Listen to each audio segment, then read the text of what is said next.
Hey, I'm just testing. Can anyone hear me? Yes, yes, we can hear you. So for those of you following along in chat and the announcement I made 5 minutes ago, Russ is apparently having audio issues. He was going to try to leave and rejoin to see if that would fix it. And I saw him back on here briefly, but I haven't seen him yet. So that's where we are. We'll give him a little bit, and if he doesn't show up relatively soon, we will just start the meeting without him.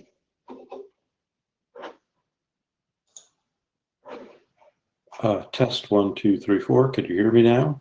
Yes, we can hear you, Russ. Awesome. Okay. I rebooted. Don't ask me what happened in between. All right, let me get the slides up.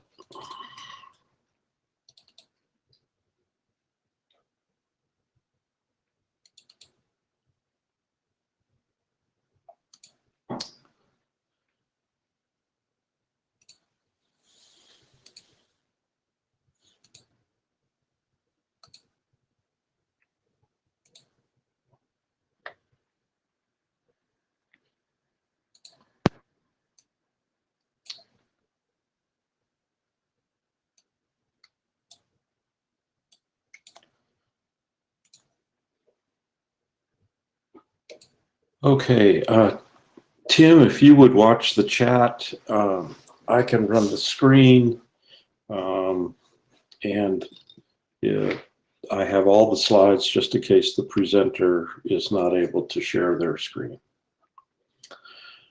Okay, so we'll start with the chair slides. This is the LAMPS working group.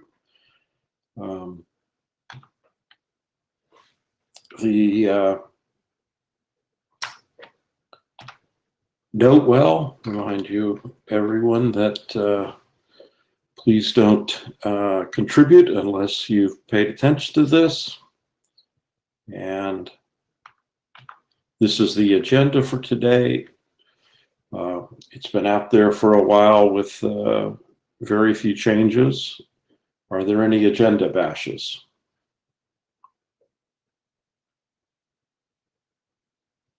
Okay, hearing none. Let's talk about the minute taking. We had 2 volunteers, thanks to Jonathan and Rich. They both said they would take notes in CodeMD. Hopefully between the 2 of them, everything will be captured. Of course, you can take a look there yourself to make sure if you make a point that it gets captured correctly. The blue sheets are captured automatically by joining the session, so you don't have to do anything for that. And we have 2 documents that are with the RFC editor. As a matter of fact, they're both now in Auth 48, so we expect them to come out shortly. I am unaware of any open issues with them, given that they're at Auth 48. There shouldn't be, but if the authors of those 2 documents, OCSP nonce and 730 clarify, are aware of any, please come to the mic and tell us about them.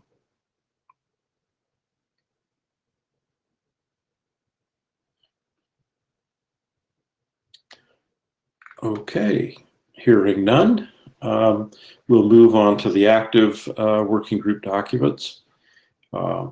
One presentation by Hendrik is going to cover the updates, the algorithms, and the lightweight CMP profile. Hendrik, are you planning to share your screen, or do you want me to put them up for you? Great. Okay, so let me stop sharing. You should be able to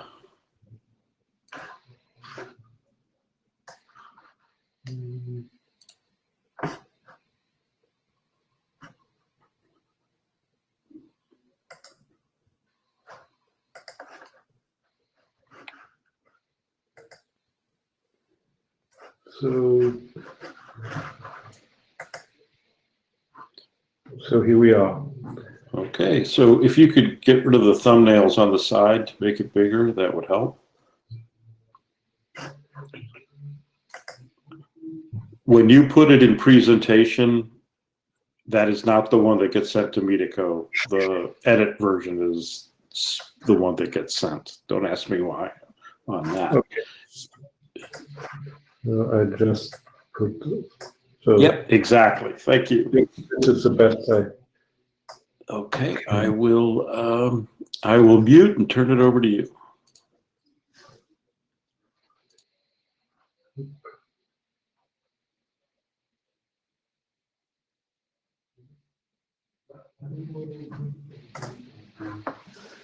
Okay, so now it should work. Sorry for the confusion. So yeah, thanks for giving me the opportunity to give an update to the CMP related drafts. So since last IETF, I submitted a draft on CMP algorithms as discussed during last IETF. This draft has probably the well-known structure like other documents, lists message digest algorithm, signature algorithm, a section on different key management algorithms for the envelope data stuff in the document.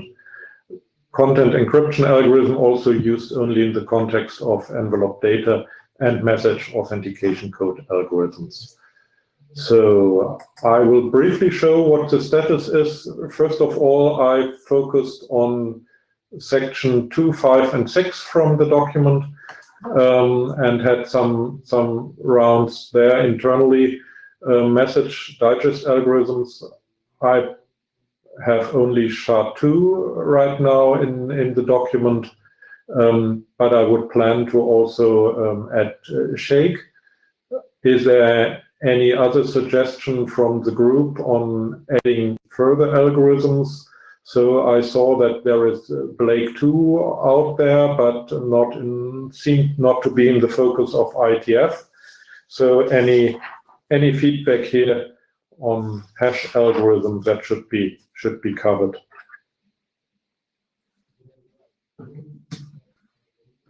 The ones you've picked sound good to me. Anyone else? Okay. If not, I'm fine with continuing on, and we anyhow have time on the mailing list to discuss if there are others. For content encryption, You can't see the chat, I guess, but others are saying that looks good. yeah. Thanks for the feedback. So regarding content encryption algorithms in the context of CMP, content encryption is only relevant with asymmetric key packages, providing encrypted certificates, and providing passphrase, revocation passphrases in encrypted form. So just very limited use cases for content encryption. And currently I have AES CCM and AES GCM in the document. I could add AES CBC or Cha-Cha 20, one as an older algorithm and one for the future. Let's say, is there any feedback? What is the opinion from the group here? So I thought you were using envelope data. Yes. AES CCM and AES GCM both require authenticated envelope data, not just envelope data. So Okay. 5083,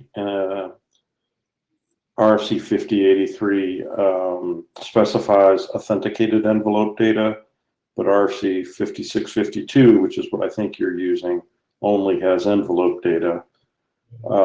So I think you either need to do a bigger replumbing to support authenticated encryption, or you need to not use an AEAD, so like AES CBC or something like that. Yeah, so actually I guess we do not really need the authenticated encryption in this use case, as the envelope data package is part of a CMS message that is authenticated by signature or a MAC. So that was my memory too. So you could get rid of the additional MAC capability if you had authenticated encryption, but it would require a bigger change to CMP to support authenticated encryption. Yeah, so not sure whether this is worth doing for this use case. So probably better to move to AES CBC. That's probably a good plan. Okay. So yeah, again, learn something about CMS.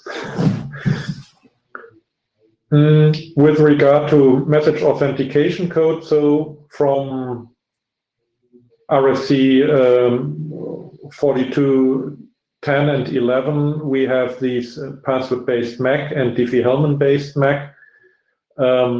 Even though they look somehow not that state of the art anymore, we also have a draft from Russ on the password-based MAC definition in 4211. So I thought about offering alternatives like PBMAC1 from RFC 8018 for CMC use, even though I believe implementations will not move away from using password-based MAC actually.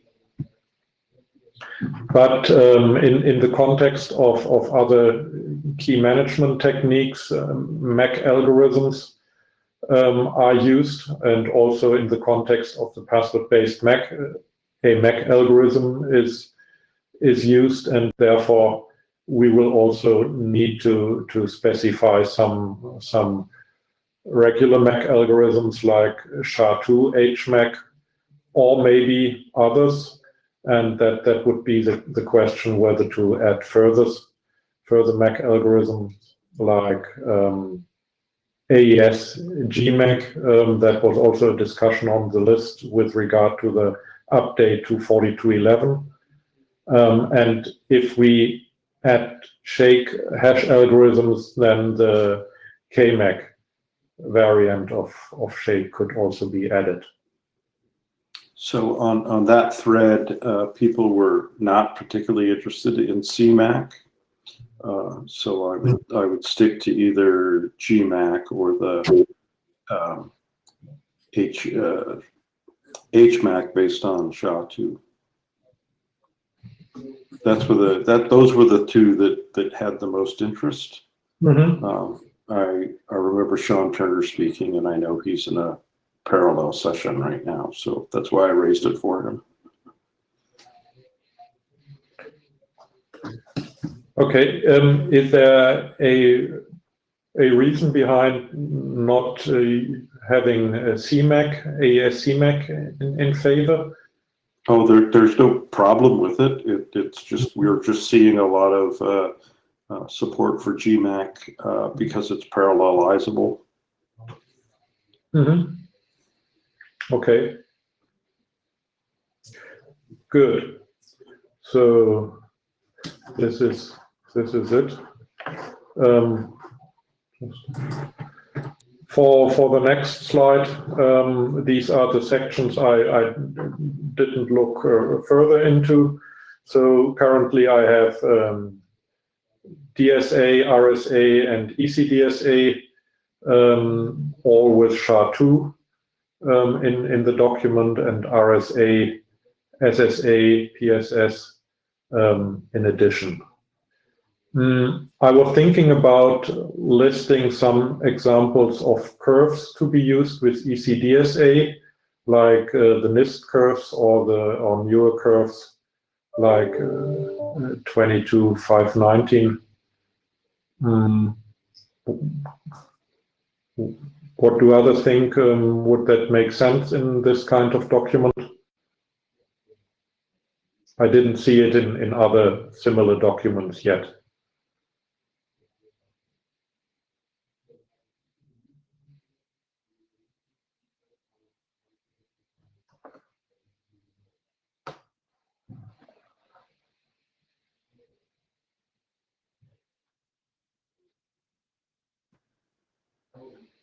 Uh, 25519 is gaining support, and there is an RFC that says how to use it, I believe, that came out of the Kernel working group. Okay.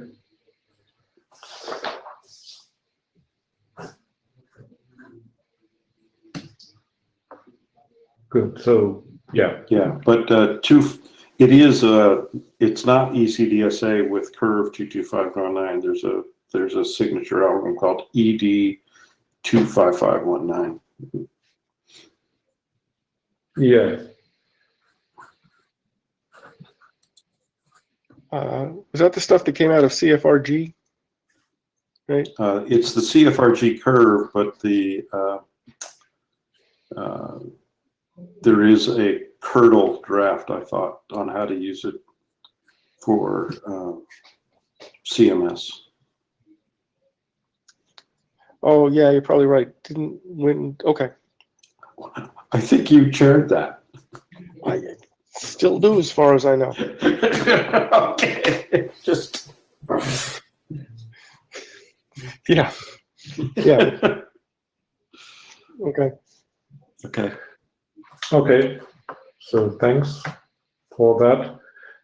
There was also some internal discussion whether to stick to listing DSA, even though it's not that widely used anymore. Is there any opinion in the group there?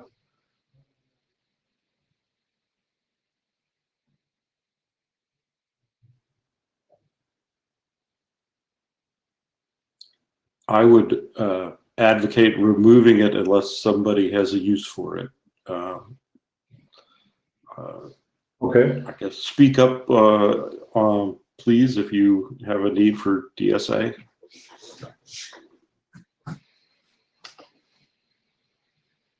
Not hearing anything, so I would drop it and see if somebody pushes back. It's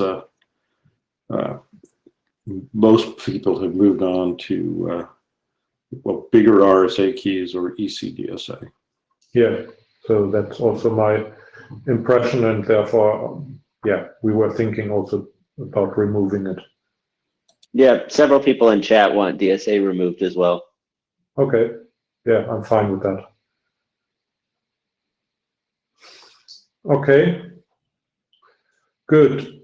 With regard to key management algorithms, so this is just some first set I put together. As said, I didn't look much deeper in this. I was just thinking about whether to, not to list any static Diffie-Hellman variants here, as I believe in the context or in the kind of usage within CMP, within certificate management, it doesn't really make sense. So you should always have an ephemeral part. So if there is no one having a use case for static Diffie-Hellman variants, I would just ignore them in this document.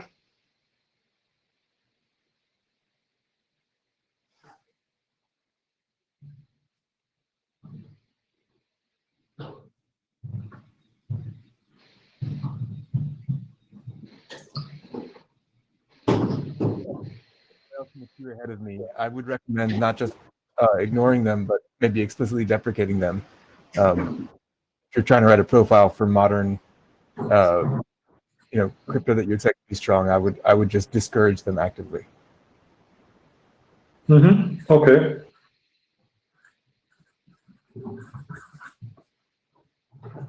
Yeah, as said, I also don't see use cases actually, so could also put a sentence to discourage usage of static.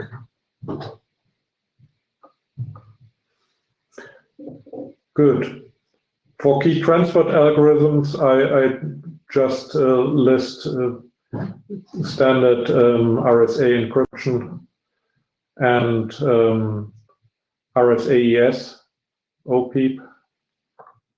So yeah, I've not seen any OAEP really implemented in the wild. Although it's a strong crypto, I've just never seen it take off. Yeah, so I haven't seen it either. So I could also drop it.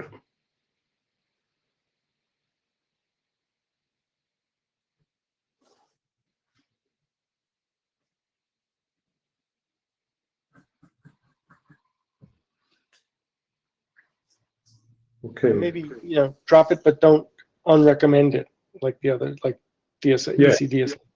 Just not mentioning it. Yes. Okay, that works for me. So anyhow, the focus of the document is to list some typical algorithms, but not saying you cannot use others. So anyhow, you can use whatever you think is reasonable for your use cases. Yeah. Good. For symmetric key encryption algorithms, I just list AES keyrep.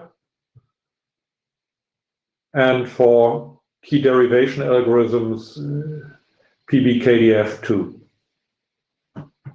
So any further feedbacks on this status here?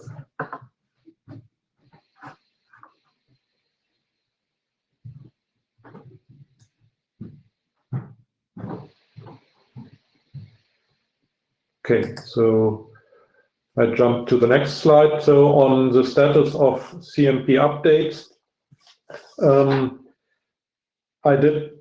I think quite all of the updates discussed in IETF 108 and in the subsequent discussions on the mailing list.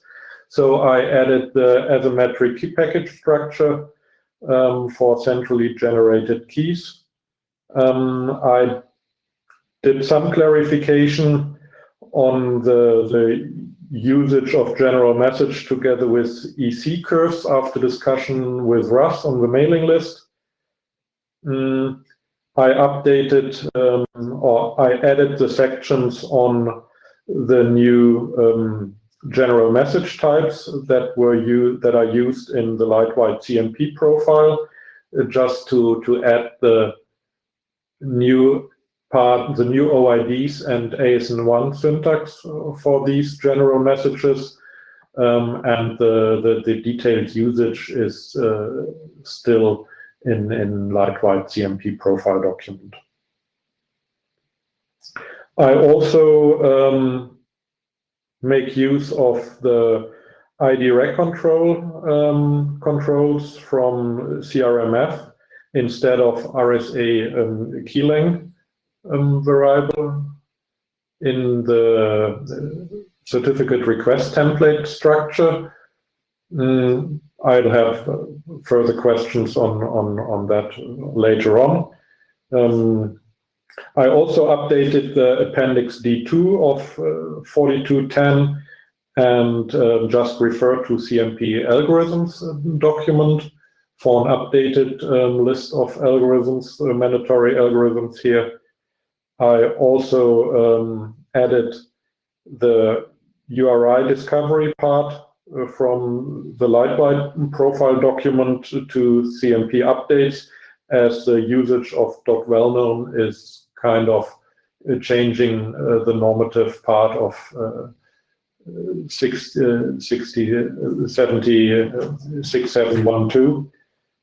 And yeah, did some discussion with Martin Paler also on this section. And I added the ASN1 modules and did the updates there. So that is what was done since last IETF. Coming to the root CA certificate update general message.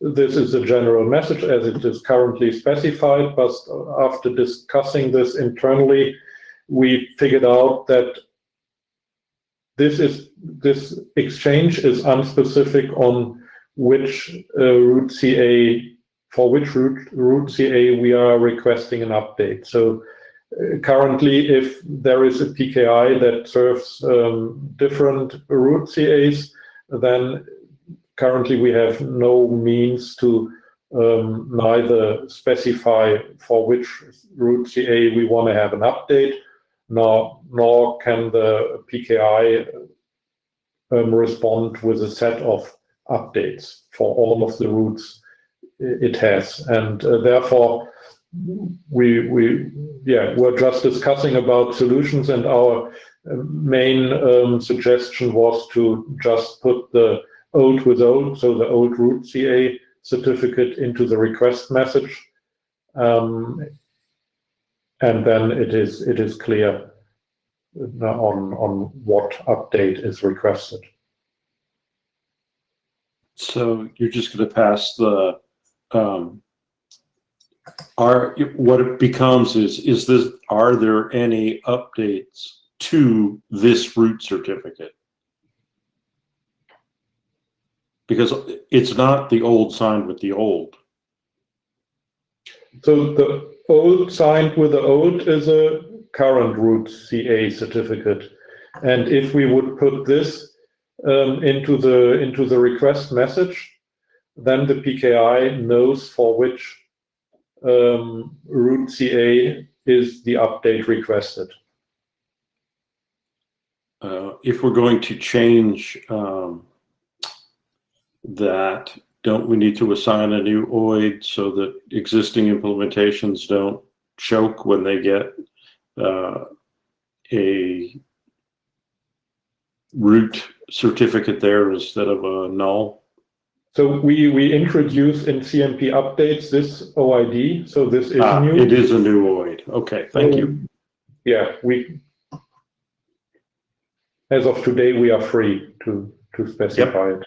That if you're using a new OID, that's fine. Yeah.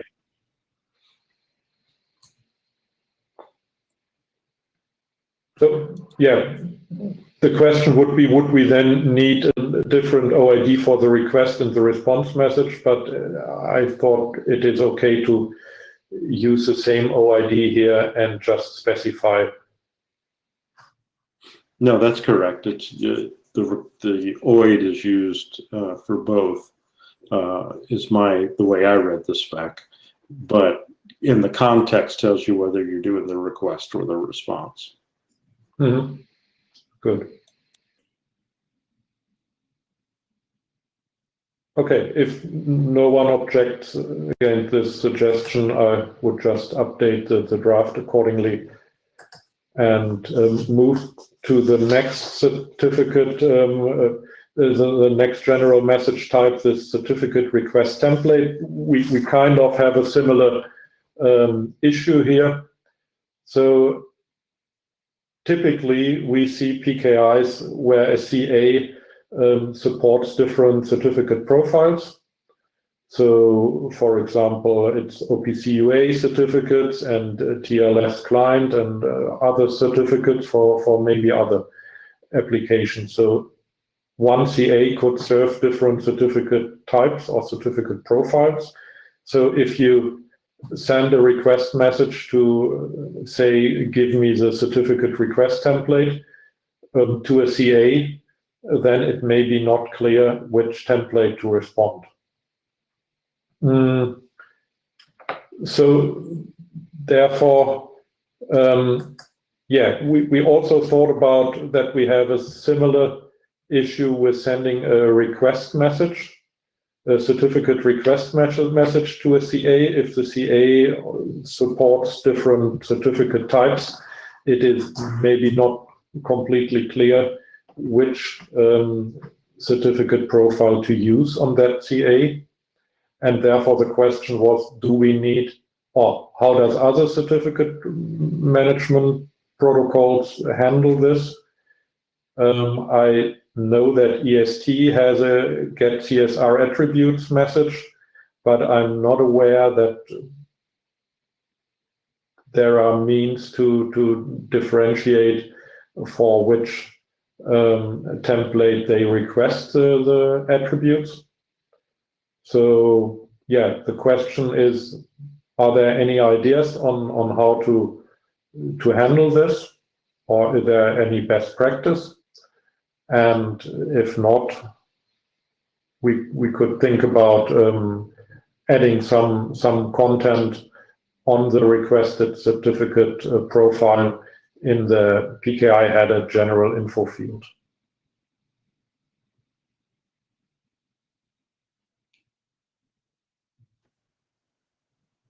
I think a info type value is fine. Does anyone else have a thought?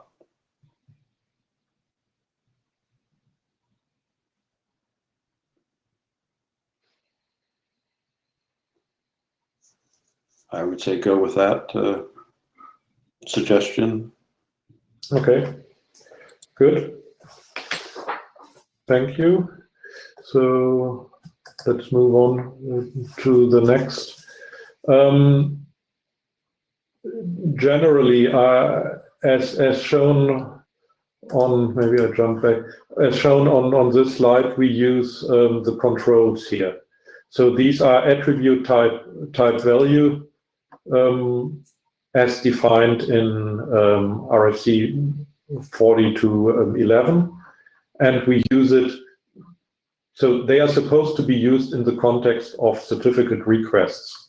Here we use it kind of in a different kind of context, and we had some internal discussion whether this is suitable here.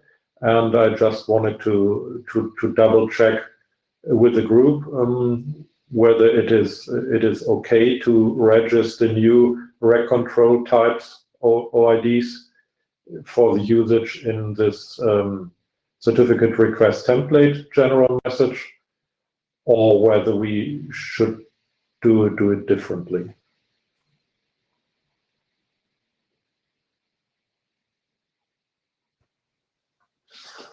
Does anyone think, can anyone think of a better way to do it?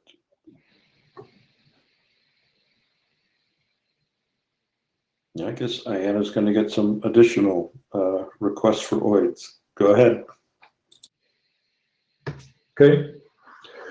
So there was some discussion also in Brisky AE. Don't know whether Michael is there in the call. And we thought about how to make the discovery in the CMP, whether to go with well-known / CMP or just with well-known. So don't know whether the discussion in Brisky or Brisky AE is already concluded, or whether there is any guidance here. Go ahead, DKG. My understanding is that there are some strong feelings about how specifically to use .wellknown in within the IETF anyway. And I know that there are different drafts that do it in different ways. But Mark Nottingham is known for having some pretty strong opinions about how it's intended to be used, like not wanting predefined trees within .wellknown, but rather having a single point that then makes a reference to other endpoints. So I would make sure that you get feedback from people like Mark. Okay, thank you. In chat, several people have said use well-known CMP. Okay. I think this is also the way I specified it as of today, but yeah, that was just to reflect the discussion elsewhere. Good, yeah, thank you for the feedback. As we also have an appendix on the new 2002 ASN1 module, to update that one from RFC 5912. Should we also say that this draft updates 5912? Yes. Okay. Good. Okay. Yeah, so this first point we just discussed. The second point, as we said, we will continue on with the new rec controls. Russ, could you arrange for a pre-registration for these? Let's get some agreement on the draft, and then we will get it posted in a little review time, and once it looks Okay. stable, I can help with that. Yeah, great, thanks. Yeah, the same with the other next point is also probably something when the draft is stable and will be completed. Good. So of course, like always, any feedback to the content of the draft is very welcome. So please let me know if you have any feedback. On the light from the chat, just a minute, Hendrik. From the chat, you may need to put in additional IANA consideration to register well-known CMP.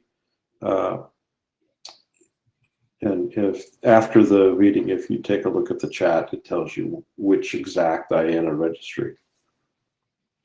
Okay. Thought of I had added this, but I will check the chat and see what the feedback is. Thanks. Okay, on the Lightweight CMP profile, so there is no much work on the content as of today. I just moved some of the parts or changed some of the content with regard to updates of CMP updates and with the new CMP algorithms document. I also did some changes with regard to the new draft Russ submitted on CRMF algorithms requirements update. I did some minor editorial things, and the rest of it is more or less due to the discussion and changes to CMP updates. So moving some of the parts to CMP updates to get rid of ASN1 module in Lightweight CMP and to make use of the asymmetric key package. And I think this is it, what was done since last IETF. The to-dos is that, of course, after the discussion on the support messages, I will revisit the CMP, the sections in the CMP Lightweight profile. We had discussions, or while implementing, maybe some of you noticed that we submitted a Lightweight CMP array implementation, kind of a, let's say, reference implementation on GitHub/Siemens. So if anyone is interested, you're welcome to have a look at that. And while doing so, we figured out that TLS SRP cipher suite is not available in JSSE. And therefore, we were thinking, are there any suitable alternatives that are more have more footprint in implementations, or whether how to handle certificate-based or shared secret-based client authentication in TLS. What is there any suggestion?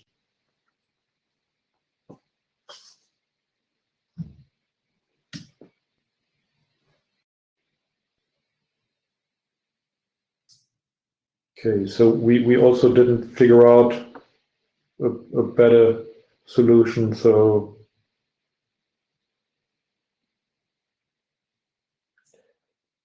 we'll see, and if there is nothing else, then we leave it as it is.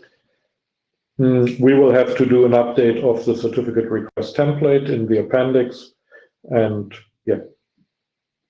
that is it for the moment. As well, I welcome all of the feedbacks you have, so please let me know. Okay, this is it from my side to the status of the 3 drafts on CMP. So I'm done with my presentation. Thanks. Okay, and any additional feedback for Hendrik before we move to the next presentation? DKG is on deck then. So if you, Hendrik, could stop sharing your screen. Yes. We will.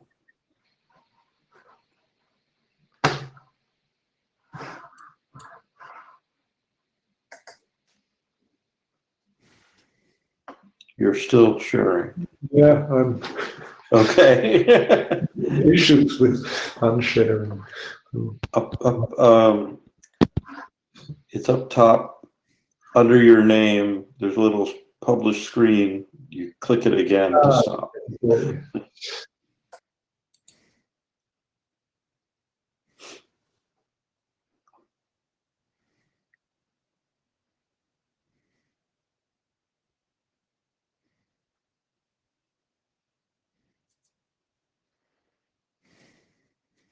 Okay.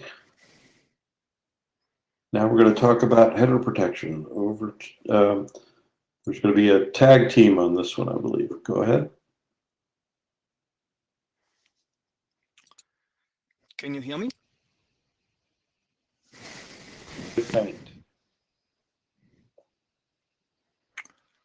So is my audio coming through? Much better. Okay, good.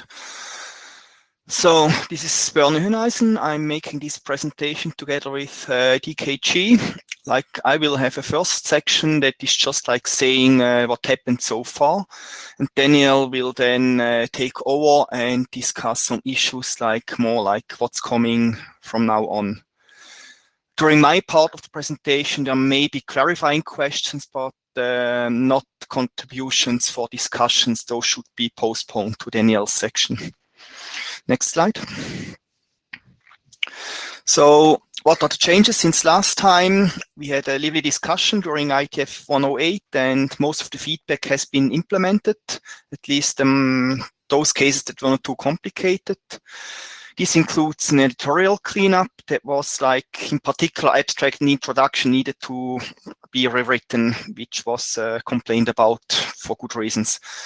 Then we started to restructure it a bit regarding the definitions, for example, like we have now cryptographic layer, cryptographic payload, and cryptographic envelope. Those are now defined in another draft, and this draft is referred to. And regarding this other draft, the plan is to split the current header protection draft into a draft that only discusses header protection, which is the one we are discussing. And then there's another draft, it's also on the agenda on the next point, if I correctly, that discusses general E2E mail guidance. We figured out that there's much more than header protection to make this stuff secure and private.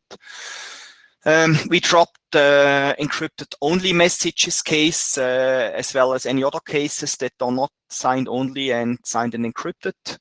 And we updated obfuscation recommendations as per mailing list. And as I mentioned, DKG is now a co-author, and the draft will substantially change in the next version. Next slide, please. So the issues we discussed last time are just going briefly through that you know what the state is after the last discussion. These backwards compatibility things are still open. Protection levels is closed as we're limited to signature only and encrypted and signature, or the other way around basically. And on the receiving side, we may need to document other use case. Basically, this is a different story than the sending side. Then the MIME format is still open. We will have a discussion in the next section of this presentation. Next slide. Then we also changed obfuscation header fields. We took out suggestions for obfuscating date, from, to, and all the stuff. And what's left is subject and message ID, though message ID is still under discussion, and this will be discussed in the next part of the presentation. Rendering messages. So far we discussed that we render the inner message only, or like the cryptographic payload, or whatever is it in the new terminology. But some additional information should be made available. How we do this, it's not yet clear, but this will be a thing that is discussed in the other draft, the guidance for end-to-end encryption, if I'm correct here. Then we had some discussion about the BCC handling, and we can close this one because the text regarding BCC will be kept minimal in this document, and we will refer to other documents. That was my section. Are there any clarifying questions? Clarifying questions only. If this is not the case, I'll hand over to Daniel.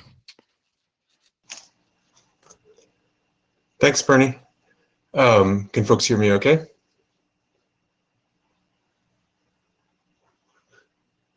Hear you fine. Great. So Bernie and Alexei and I have worked a bunch on this draft in the meantime, and we're gonna try to tighten it up. The main goal is to get it to focus on implementation guidance. I think the issue that we really want is we want this to be to provide a set of pretty clear instructions without too many choice points for implementers to just walk through and say, am I doing these things? Yep, I'm doing them. Okay, we're good to go. One concern that is raised here is, the user agent implementers are going to be dealing with arbitrary messages that are out there, and some messages are going to be in possibly different forms, because there are two main schemes of header protection that are found in the wild. And we've talked about this in previous versions of the draft. And ultimately, implementers are going to want to be able to deal with either scheme that they encounter. And it turns out the schemes are not that different, but they are different. They're subtly different. One of them I'm referring to in this as wrapped message, which is what was specified in SMIME 3.1. There are some implementations out there. There are some messages that are wrapped in that way. And the other form is injected headers, which was also known as this draft autocrypt protected headers, or the memory hole specification. There are messages of both forms that are out there floating around. So we think that actually this draft is going to need to give you guidance as a receiving mail user agent as to how to implement them, how to interpret them. It also needs to give guidance about how to compose them, although maybe we only need to give guidance about how to compose one of them if there's a clear choice for what we think implementers should do. That's an open question. I'll talk about that in a second. Also, as you're encrypting a message, there's this question about how do you obscure the headers that are going to be covered by encryption? I'm proposing here a formalization of that called a header confidentiality policy to make it easier to talk about. And again, I'll get into that in a little bit. I also think that the draft is going to end up growing a bunch of test vectors and some analysis and comparison of the different mechanisms available. So the two main open questions that we have that we definitely need working group feedback on are which header protection scheme. So first off, the open questions in terms of implementation guidance are about message composition. That's the time when you really have choice points, right? An implementer who's receiving a message basically has to know what to do with the message it received.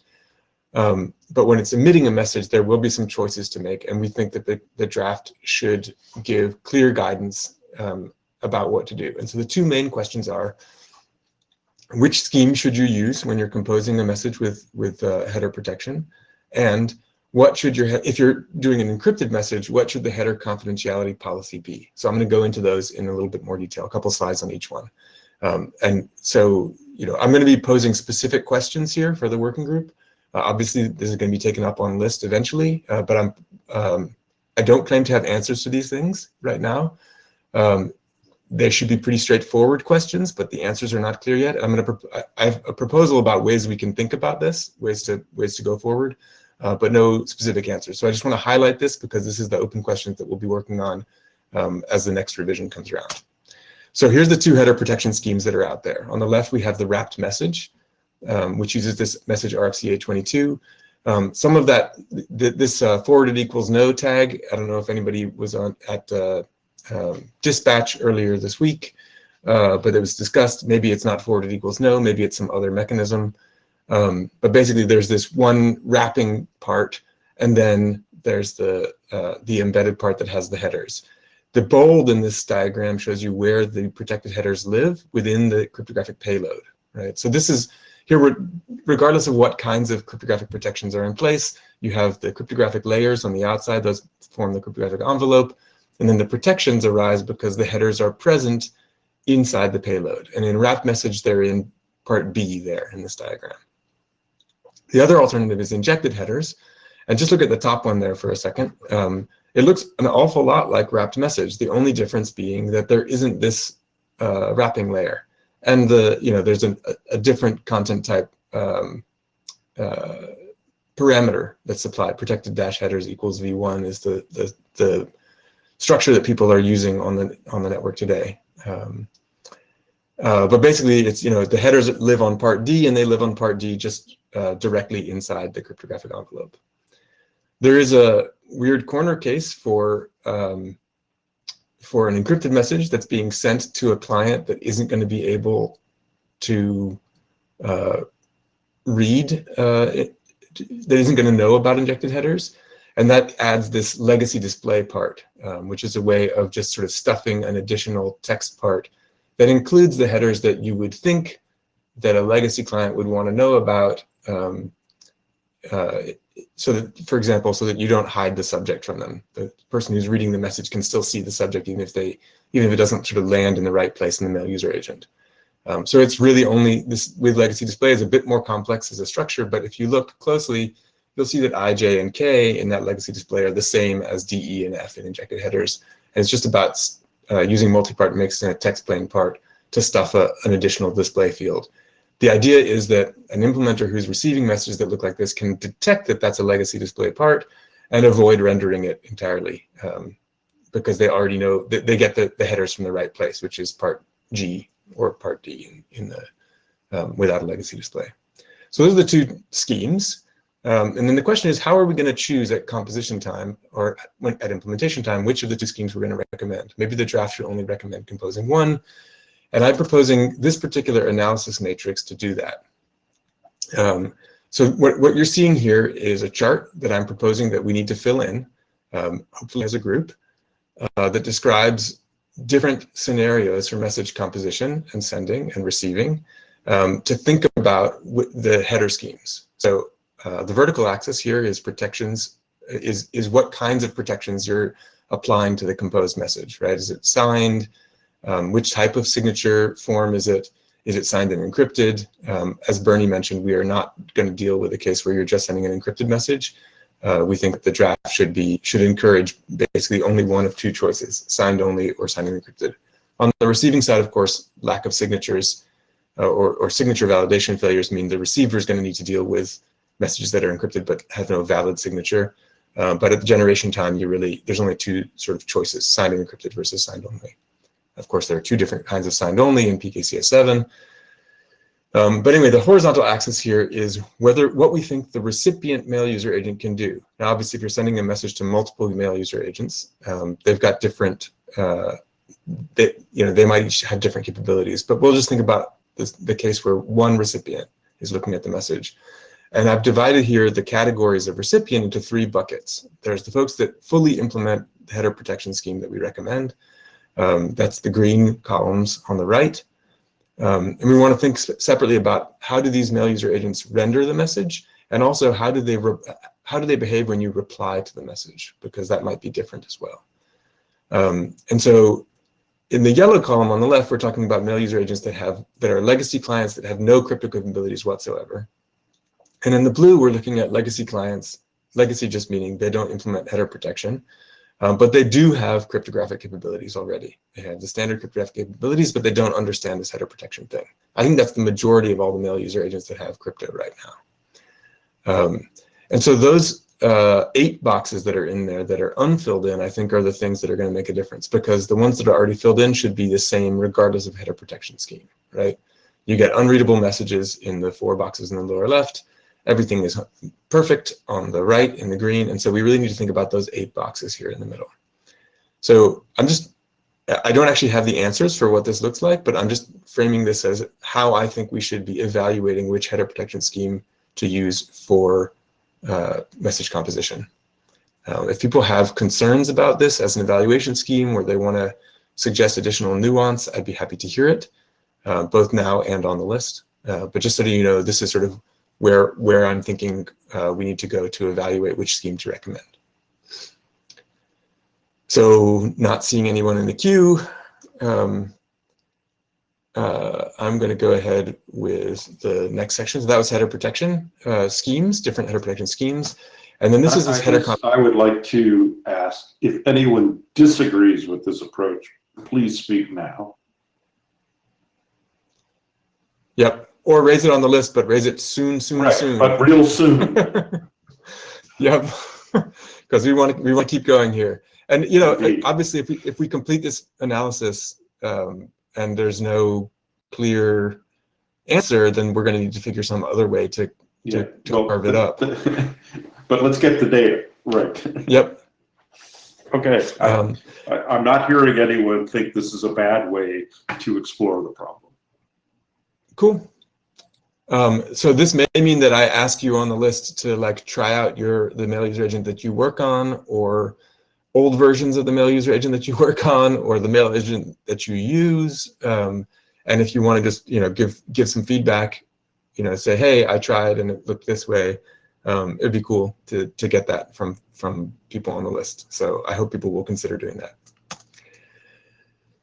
So moving on, this header confidentiality policy is a formalism that I'm proposing here so that we can talk about what it means to protect headers of encrypted messages.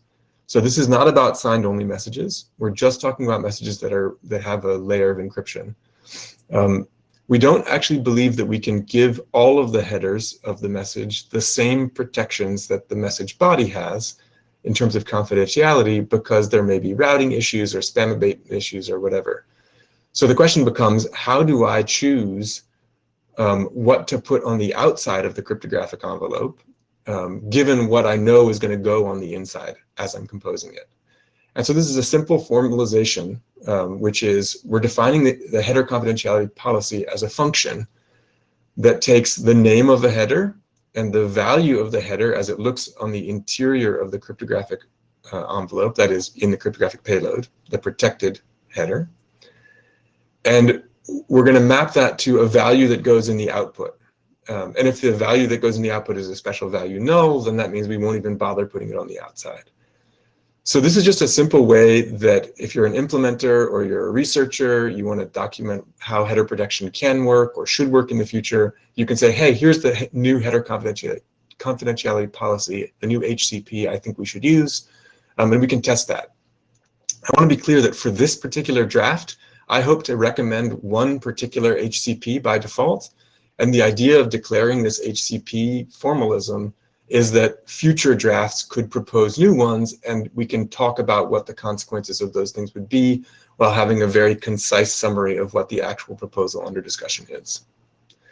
So let me just show you 2 example HCPs that I think are candidates for what we recommend here, but there are obviously, this is a function, the function space could be arbitrarily large. There are other ones you could imagine, but here's 2 to consider. So the first one on the left is called, we just named it HCP minimal. And it basically says, we look at the headers that are going to go on the inside of the headers that are going to get on the cryptographic payload that is inside the cryptographic envelope. And for each of them, we're just going to copy it to the outside. So we're not going to give any confidentiality with the exception of the subject header. And if it's a subject header, we're just going to replace it with square bracket, dot, dot, dot, square bracket, the literal string. So this HCP minimal basically says, protect the subject as though it were part of the body, but otherwise we're not protecting confidentiality of anything else. So that's one. And the other one is this HCP strong. And this one is a little bit more nuanced, and it's a little more privacy preserving, but may have other issues. It basically says, if the header is from, to, CC, or date, then we'll map it to the outside. If it's a subject, we obscure it in the same way that HCP minimal obscures it. If it's a message ID, we're going to generate a new message ID on the outside. And all other headers, we're going to completely strip. So there will be no other headers as the message is, is injected into the mail system by the mail user agent. There will be no other headers on the outside besides from, to, CC, date, subject, and message ID, where subject and message ID are obscured in the ways defined here. This function, new message ID, just means however the mail user agent would generate a message ID, just do it again. So you've got one on the inside and you've got a different message ID on the outside, and everything else gets stripped. So these are two sample HCPs. Does anyone want to ask questions about this particular formalism? The goal is to make it pretty concise to describe what it is that a user agent is going to do. So I hope it's clear there. So I really like this. And in the chat. Okay, I see one hand from Bernie. Tim kind of got cut off there. I don't know if he was saying something. I was going to, but Bernie can go first. Okay. Okay. Well, for me, this interesting thing would be how much do we lose if we make the header protection strong? Like we lose a message ID, which is used for IMAP server threading and like kind of aligning messages to each other. For me, the open question is still like, is this really a useful feature if we have encrypted messages on the outside that we can thread them? And what are the use cases? Like you probably have some more experience with that, like you as a crowd here. Are there any answers to that questions?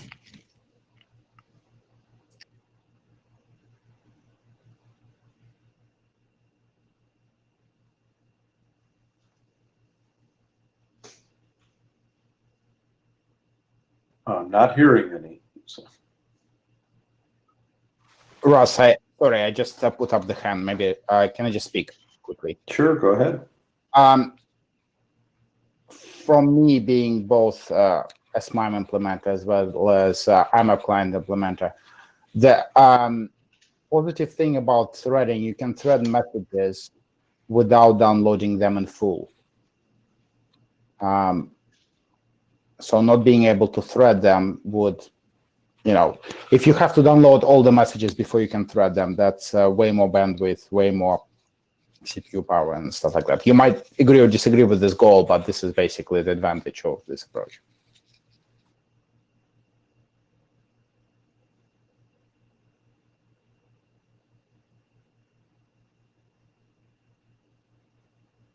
Anyone else with experience they want to share?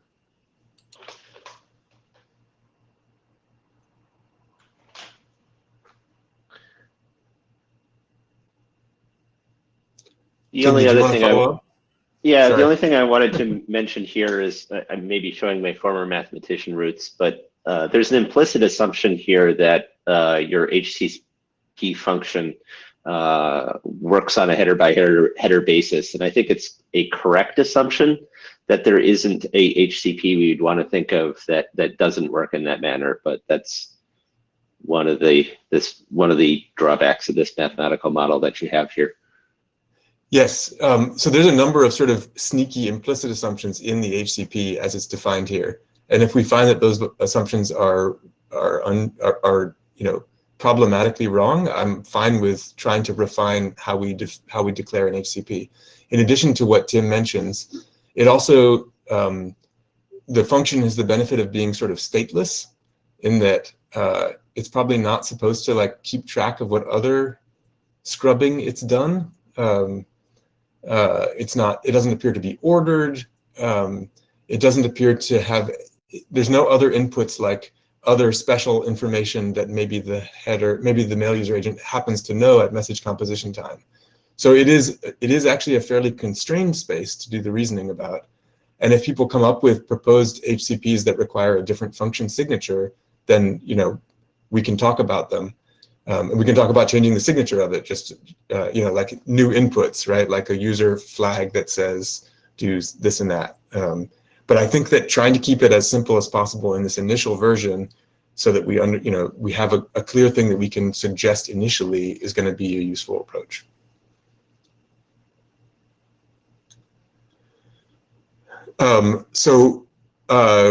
We're going to probably try to do a call on the list for people's feedback about what they think the default HCP should be in this draft. But I really don't want us to get super bogged down on that question, because I think that we don't actually know. I think the goal of this draft in general is to declare a mechanism and get people to implement the mechanism on both sending and receiving sides. And then we'll actually have the ability to experiment with additional HCPs. And I think follow-up drafts can cover that. So anyway, you know, I'm just raising the point that we do need to make a decision about this draft. I only want to recommend one, because I want this draft to basically be something where an implementer can just go check stuff off and not have to make any hard decisions. One additional note about the HCP, which is awkward, is that the implementer of the HCP is the sender, but the person who's affected by it in terms of server-side threading, for example, is the recipient. And it's possible that you need some sort of, I don't know, signaling mechanism between mail clients that says, I'm fine if you want to use HCP strong, for example. So again, I would imagine that being future work, not part of this particular draft. But you know, the draft is suggesting that the sender, I think this is just the state of play in email, the sender is going to have to make some decisions on behalf of the recipient.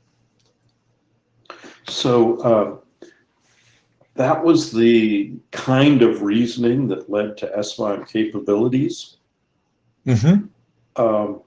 You know, what encryption algorithms do different recipient support that the sender could learn over time to know which algorithms for which collection of recipients to use. And we haven't seen that really has influenced the sender's choice in encryption algorithm. At least, you know, it hasn't been the wild success that we hoped it would be. And other things that were put in there are like whether compression was supported, stuff like that. So I'm just not sure whether adding a clause to the SMIME capabilities for which HCPs you prefer would be any different than what you just suggested. Yep, and I agree with you that sounds like the most plausible place to do it. I also agree with you that I have no idea if it would work. Okay. But I just want to say that we don't need to do that for this draft, and I hope that we don't try to get into that for this draft. I just wanted to note the parallel for the way people think about it. Yep. Alexei, is that a new hand or an old one? Old one. You can unqueue yourself with the same button you used to enqueue yourself if you want. Okay, so I just had one more slide here.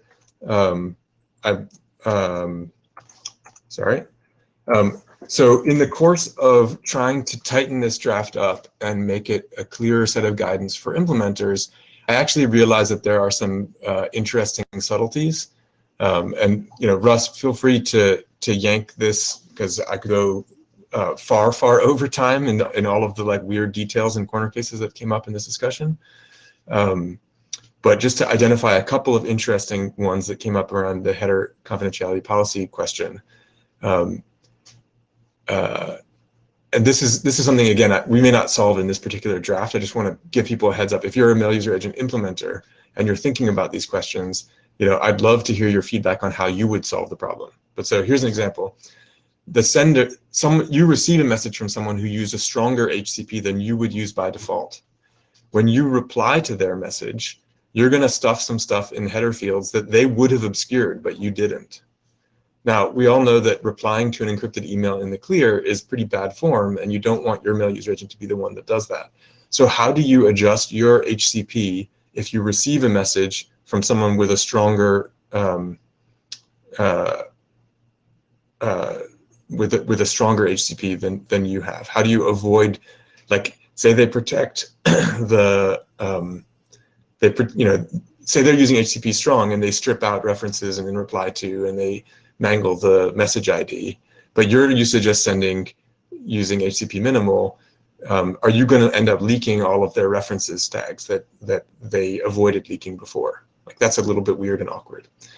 Another point, you can imagine some HCPs that subtly obfuscate a field, not completely, but for example, when I send a message, my date exposes my system's time zone, and I don't need to do that.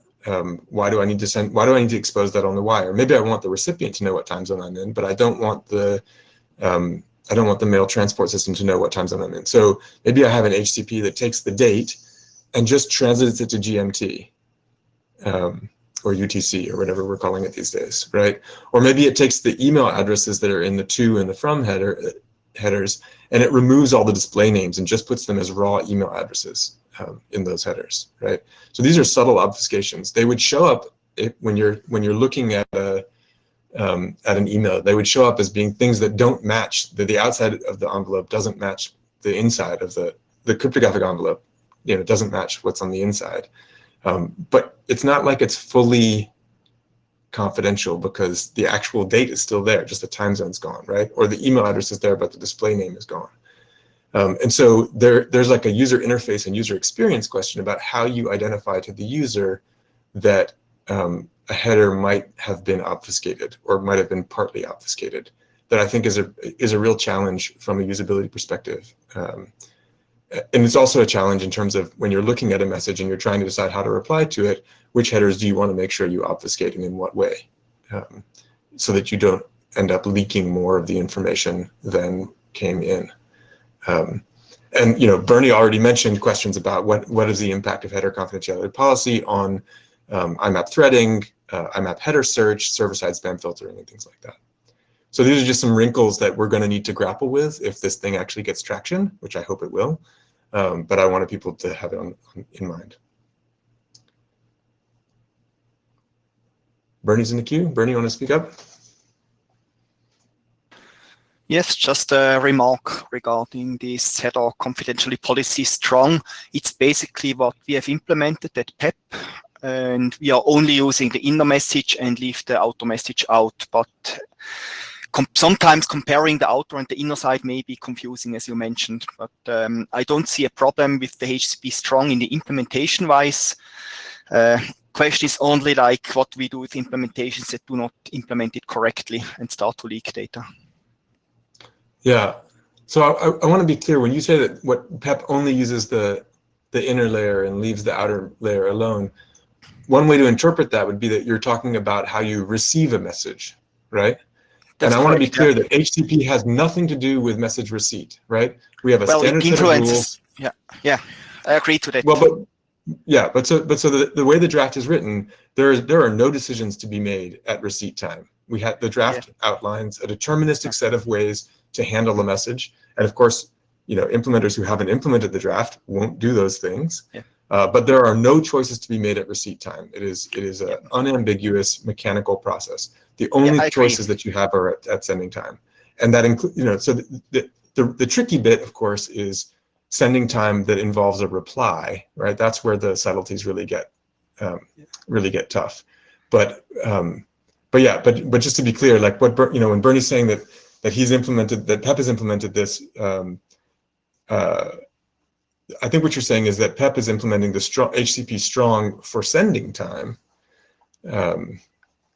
and maybe that means, Bernie, that you can report back with some data of what your experiences are in terms of sending messages like that to users that have mail user agents that fall in one of those different categories that are outlined in the in this evaluation slide, right? Just so we can talk about and reason about how that goes.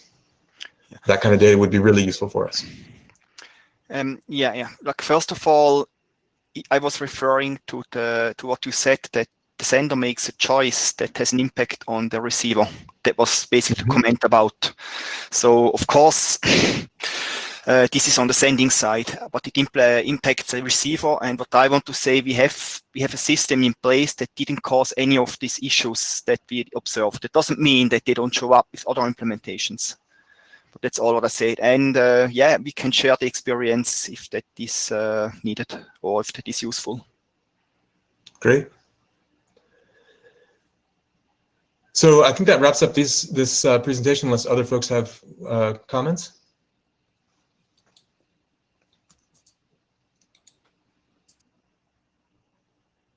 Hearing nothing, I will stop sharing that slide deck. Okay, I think you want to, at this point, we're moving on to prospective work. Each of these has been talked about a little bit on the mail list. The first one is the end-to-end mail guidance. And when this thread started, DKG observed that we probably would have to recharter to make sure this is within scope. And so I just wanted to preface your presentation with that, making sure that was in everyone's mind. Okay, go ahead. You let go of the screen. Okay. Well, I'm changing. I'm sharing a different. Yeah, I get it. Window here. Let's see here. How does this work? Something like that. Yeah. So thanks. I'm back. So I don't actually think, Russ, that I intended to say that we must recharter. Just that it occurred to me that maybe chairs think we should recharter. I proposed a little bit of, oh no, I think the guidance I proposed was about the sample certificates. Anyway, I'm fine if we need to recharter to do this. Like, that doesn't particularly bother me. I will write up some text if people think that's useful. Yeah. I thought you proposed one, but regardless, what we have to do is look at whether the header protection work item encompasses everything you want to do here. So one alternative would be to put more flexibility in that work item if it doesn't, and the other would be to add an additional work item. Yeah. So the reason that I split this out was because I think there's actually general guidance here, even for folks that are not doing header protection. And so lumping this entirely under header protection seems like it might be a mistake, because I suspect if we can get a quorum of implementers actively talking about this, I think there's a lot of room for people to share observations that they have or subtleties for their clients. And in fact, you know, there are some researchers who've done a bunch of really interesting stuff recently. I mean, even the eFail folks, who I would love to hear their guidance that has nothing to do with header protection, but how to do, how to deal with other particular kinds of problems. So let me just give you a quick sense of what's in the current draft. So it's got like these concepts like cryptographic envelope and cryptographic payload, cryptographic layer, which we're using in the header protection work. But those, I think, are useful concepts just for thinking about how you present a message and how you compose a message as well. It tries to outline what user expectations are for end-to-end encrypted email. For example, users are looking for things that behave like email. So if you propose something that's going to give you end-to-end encrypted email, but it breaks a lot of things that are sort of standard email features, maybe this is not the right place to do that work. Maybe you need to propose a new messaging system or or some other platform. It's intended to provide pretty straightforward guidance for like, here's how you compose a message, here's how you interpret a message, similar to the way that the header protection stuff works, but not necessarily about headers, right? Just like when you're composing the message, you know, how should you think about structuring it? What kind of indicators should you give to the user? Those kind of things. And then room for other pitfalls, concerns, like common traps that you find yourself running into. And then also test factors. Like I'd love to see some examples of, here are some messages that people typically have received, and here's how people might want to think about interpreting them. So, you know, some examples, specific examples of the types of things that are in there, right? Like encrypt the entire message, you know, encrypt the entire MIME structure. Don't have some subparts that are encrypted or protected in one way and other subparts that are protected in a different way. Don't render a failed signature, similar to the guidance that's in DKIM, right? Like, let's not treat a failed signature as worse than no signature. Just don't render it if it's not there. Of course, that's, you know, maybe this is controversial. Maybe we should take that out. This is my perspective right now. If the working group does pick this up, I would expect to try to get working group consensus on this stuff. You know, as Bernie mentioned earlier, like we're encouraging people not to send encrypted but unsigned messages. It's just a corner case that causes weird rendering problems on the receiving side, so forth. So so this is the kind of guidance. If you ever worked on a end-to-end encrypted email client, you probably have a list of things like this in your back pocket that you ran into, that you stubbed your toe on, or even just as a user. It'd be great to try to work some of those things in here in a way that is actionable by somebody who's implementing. So if you're interested in this, read the current draft, contribute suggestions. There's a bunch of to-dos there, and you're welcome to just like pick one of those out of the to-dos and try to implement it. I'm currently working on it in Markdown. This is the URL for it here. It's GitLab DKG E2 email guidance. Note that that's GitLab and not GitHub. If that's a problem for you, let me know. I can mirror it someplace else. But I prefer to keep working on it in Git with people, and I welcome merge requests or pull requests or whatever you want to call it. Patches to the list are also fine. So I would like to see LAMPS adopt this. If that means rechartering, I'm fine with that. I'm fine being an editor for it. If anybody wants to co-edit with me, that'd be great. If anybody wants to replace me as editor, that would be super. I'm always happy to have someone else do the work that I thought I would have to do. I just think that we as implementers and people who care about protected email should be trying to talk to each other about the expectations that we have. So yeah, so that's the short run there. If folks have comments, I'd be happy to hear them, and also happy to hear stuff on the list.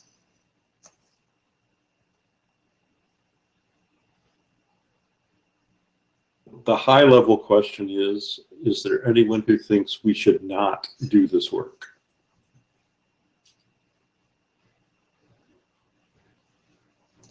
So for example, if you think that any thoughts about user experience should be off limits to the IETF, you should speak up now, because I warn you, this draft is going to talk about user experience.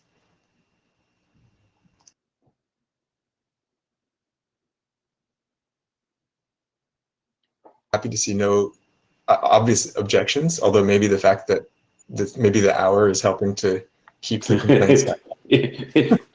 Indeed. So we will continue the thread on the list. I do think if you don't want to couple this with header protection, some words about interoperability end-to-end are probably going to be needed in the charter. There are some things there that regarding header protection, about increasing security while maintaining interoperability. But if you don't want to couple with that, this is really about user experience and interoperability. I would agree with that, Russ, and I'm happy to propose an edit to the charter that would make this in scope. Okay, I noticed that we don't have our AD with us right now. Ah, no, we do. Roman, any concern with that?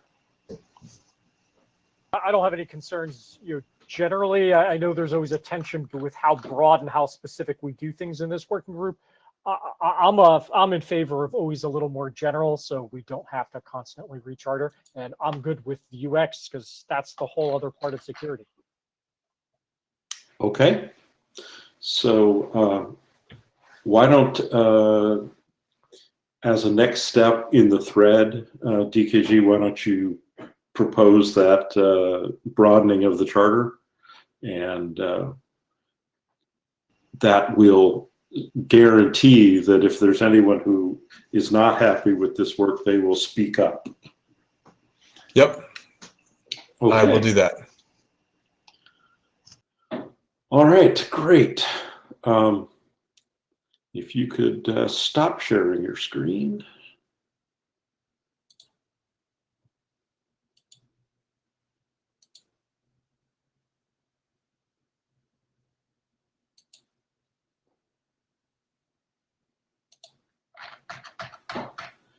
So I'm going to talk briefly about the CRMF algorithm update document. The goal of this is to update the cryptographic algorithms for the password-based MAC in CRMF, which is RFC 4211. The problem was discovered by Hendrik when he was working on his algorithm document. And I noticed he was pulling in a bunch of really old algorithms, and he said, oh, I have to because they're needed for this password-based MAC. What he was talking about was, if you go there and look at section 4.4 of CRMF, you'll see that it must support SHA-1, it must support HMAC SHA-1, it must support DES-MAC, and it must support triple DES-MAC. Well, the idea is to replace those choices with something that's more modern. And so the proposed replacements, after a little bit of discussion on the list, are the mandatory to implement being SHA-256 and HMAC SHA-256 and a should AES GMAC. And my 00 version of this had CMAC there. That's what led to the comments earlier that GMAC seemed to have a little more support. So the way forward would be to do a working group call for adoption. I think this fits within the current charter about supporting modern cryptography. Of course, since I wrote this draft, Tim will make any consensus calls related to it. Are there any concerns about moving forward with this? Looking for, not seeing any hands, not seeing anything about this document in the chat. So Tim, I would ask you to start the call for adoption on this one. All right. Okay. Now,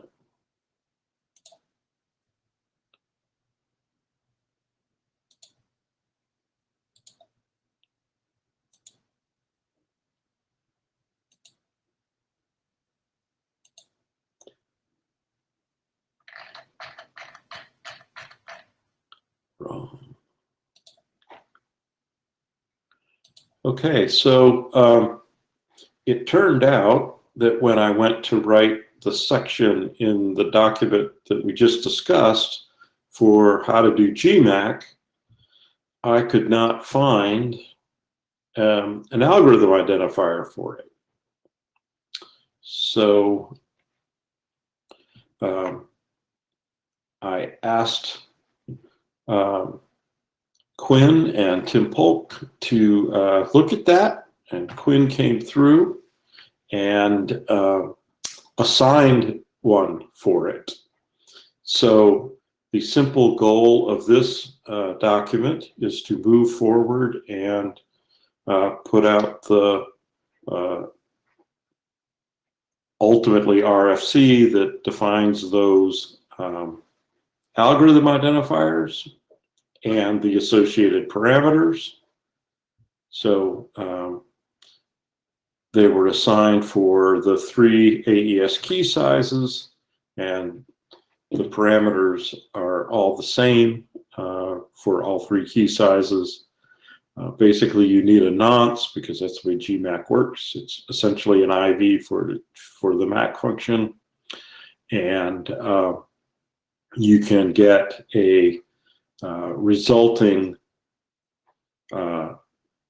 MAC that is either 12, 13, 14, 15, or 16 octets in size. So in order for the previous document to work, we need this one. Tim already started the call for consensus or adoption on this document. And in fact, it will end a week from tomorrow. So if people have any concerns with this, please speak up on the mail list and we'll address them. Are there any concerns or questions about this?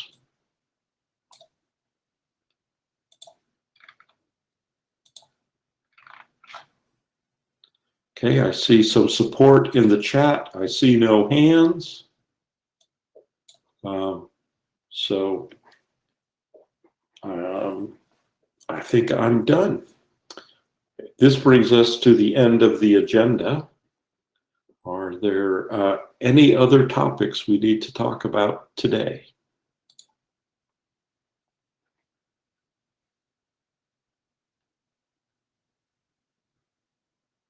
All right, seeing no hands, I think we're done. Thank you very much to the note takers. I've jumped over a couple times to look at the CodeMD. Looks like you guys did a fantastic job. Thank you very much. And enjoy the rest of your IETF. Thank you.